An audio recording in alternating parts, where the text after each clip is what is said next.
大家好啊！今次由青衣城出發，目的地係深井食燒鵝。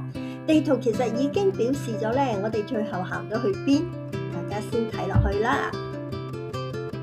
食完早餐咧，就搭 lift 上荃青橋，對面就係青泥橋啦。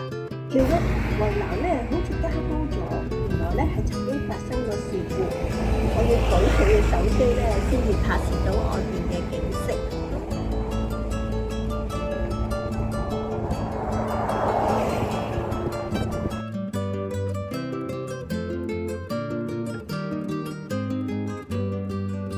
行到橋嘅差不多尾段咧，就有 lift 咧就搭翻落地面嘅。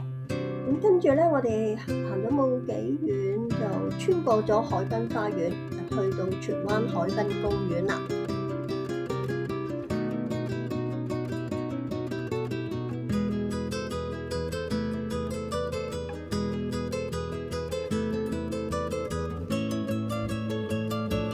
見到汀九橋啦，我哋咧一直咧都會見到呢條橋嘅。咁響前面咧就係南巴勒海峽啦。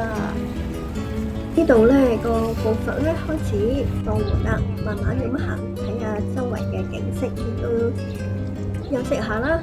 咁睇下海上面咧係有好多嘅小魚啊，同埋呢啲水母添喎。啲水母好大隻啊，俾我諗起食海蜇啊！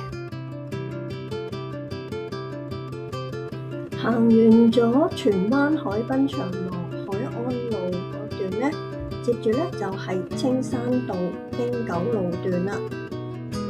嚟到呢度咧，我哋都停落嚟休息下，因為氣溫咧已經上升得好緊要。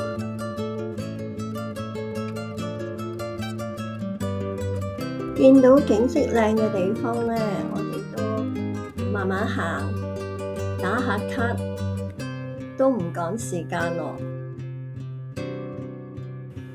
沿途經過咧一啲嘅泳會啊，好得意啊！其中有一間咧，佢動咗個牌出嚟啊，係有7個請勿、3個禁止嘅標誌喺度。